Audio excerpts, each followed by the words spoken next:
Good morning, Southwest Florida. I'm Bri Walling. This Naples Herald Morning Report is sponsored by our friends at Fusillo Kia of Cape Coral. This morning we'll tell you about new regulations for Florida airboat operators, the government back in business after Shumer's cave, and more. Today is Tuesday, January 23rd, and this is the Morning Report. A suspect has been jailed in connection with a shooting during a pool party in South Cape Coral on Sunday night. According to the Cape Coral Police Department, 64-year-old Philip Bonvino was staying at his girlfriend's condo on Santa Barbara Boulevard South while residents were having a gathering in the pool area around 10:55 p.m. Witnesses say Bonvino became vulgar and insulting while arguing with condo residents and was told to leave. After continuing to argue and refusing to go, the Cape Coral man was escorted by the condo vice president to the parking lot and told not to return.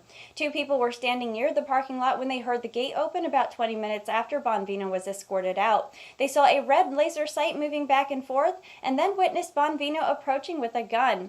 One of the bystanders charged Bonvino in an attempt to disarm him but was shot. Other guests were able to rush in and disarm the shooter, holding him until officers arrived on the scene. EMS took the unidentified victim to a local hospital for treatment of a gunshot wound to the stomach, and Bonvino was taken to a local hospital for an injury to his eye sustained during the struggle with the guests who disarmed him. Witnesses say it was clear that Bonvino was not defending himself and had left the scene for 20 to 30 minutes, returning with a firearm in order to inflict harm.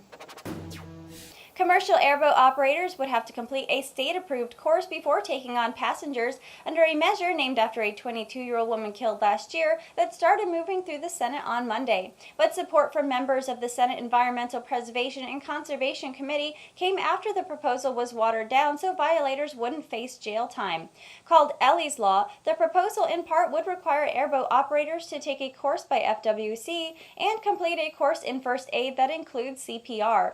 Before the vote, the committee amended a portion of the bill to make violations a non-criminal infraction carrying a fine of up to $500. The original version of the bill would have carried a penalty of a second-degree misdemeanor, which has a maximum punishment of 60 days in jail or a $500 fine. The measure is named after Ellie Goldberg, who died last May after being thrown from an airboat on an Everglades tour. Congress sped toward reopening the government Monday as Senate Democrats dropped their objections to a temporary funding bill in return for assurances from Republican leaders that they will soon take up immigration and other contentious issues. Senate Republican leader McConnell's commitment to quickly tackle the issue of immigrant dreamers was contingent on Democrats providing enough votes now for a stopgap spending measure lasting a little less than 3 weeks. The measure needed 60 votes, and Democrats provided 33 of the 81 it got.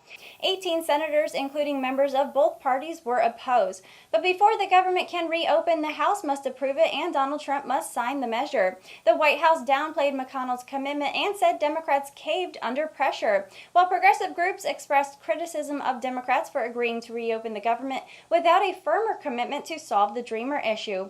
A bloc of liberal Democrats, some of them 2020 presidential hopefuls, stuck to their opposition, with Senator Feinstein saying she wasn't persuaded by McConnell's assurances and did not know how a proposal to protect the more than 700,000 younger immigrants would fare in the House. And that was the Morning Report for today. I'm Bri Walling. The Morning Report airs Monday through Friday at 9 a.m. right here at NaplesHerald.com. And don't forget to check out our lunch break that also airs Monday through Friday at 12 p.m. Thank you for watching.